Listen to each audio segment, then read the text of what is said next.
Ja, kot pravi sodelavec v prvem delu našega naložbenega komentarja, je mnenj, razlogov več. Večino njih poznamo že od prejšnjih četrtletij. Vojna v Ukrajini, nažalost, nepojenja se nadaljuje, povzroča šoke na različnih trgih, na trgih energentov, surovin, živil in tako dalje. Omenjeno krepi skrb pred inflacijo, ki je v ključnih razvitih ekonomijah že presegla 8%.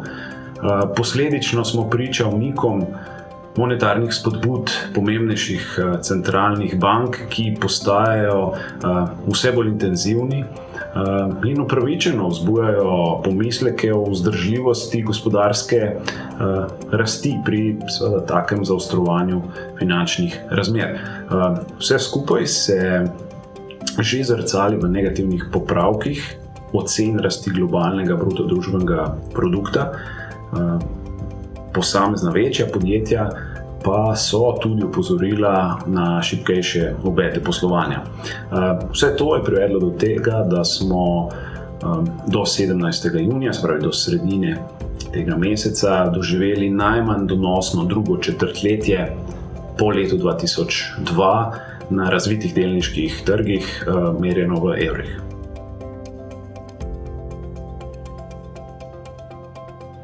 Ja, velik vpliv na celotno dogajanje ima vojna v Ukrajini. Napovedovanje tamkajšnjih razmer presega znanje vlagateljev in strokovnjakov s kapitalskih trgov. Pazimo pa lahko napore, predvsem se strani evropskih držav, da bi zmanjšale odvisnost od Rusije. To bo verjetno v prihodnje še najpomembneje, saj vojaški strokovnjaki ocenjujejo, da bi sam spopad lahko trajal dlje časa. Za centralne banke je trenutno vsekakor največje tveganje cenovna nestabilnost. Inflacija namreč močno presega ciljne ravni. Prišli smo do točke, ko so dovoljeni celo dvigi obrestnih mer za 75 bazičnih točk. To se je nazadnje zgodilo leta 1994, ko je pri precej nižji inflaciji takrat še preventivno ukrepal guverner Alan Greenspan. Resnici na ljubo obstaja tudi ocene, da se vendarle oblikuje vrh pri inflaciji. Cene posameznih surovin se nižajo, cene gnojil, ki vplivajo na ceno hrane, so nižje. Tudi pritiskov s trga dela na rast realnih plač zaenkrat še ni opaziti. Centralne banke ocenjujejo, da bomo v naslednjih 2 letih postopoma vendarle prišli na ciljne ravni okrog 2%.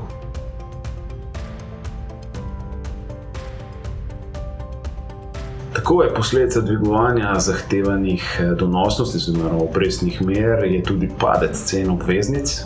Te so se letos v evroobmočju do sredine junija pocenile za skoraj 15%. Gre za največji padec obveznic v zadnjih 20 letih in močno presega prejšnje največje padce, ki so bili v rangu bolj nekaj odstotkov. Proces normalizacije monetarne politike še ni končan, zato se bodo verjetno zahtevane donosnosti še pomikale višje.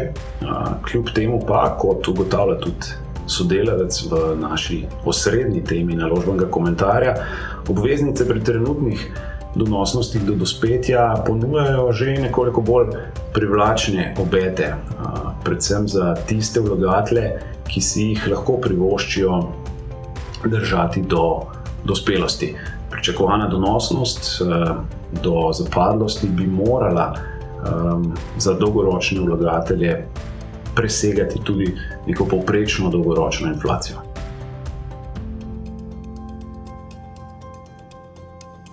Ja, mednarodne inštitucije, tudi drugi analitiki, nižajo napovedi gospodarske rasti za letošnje leto. Veliko se omenja recesija, ki za letošnje leto ni naš osrednji scenarij, morda v prihajajočem letu, pa še to ne na globalni ravni. Veliko bo odvisno od inflacije in reakcije centralnih bank ni nemogoče, da se bodo odločile za odločen boj zoper inflacijo, tudi za ceno gospodarske kontrakcije, ki pa bi po našem mnenju v tem primeru bila bolj kratkoročne narave. Sicer smo v naši alokaciji naredili nekaj večjih sprememb, predvsem v regijski alokaciji, tudi v sektorski alokaciji. Vabim vas, da si več o naših ugotovitvah preberete v naložbenem komentarju, pa tudi na naši novi prenovljeni spletni strani.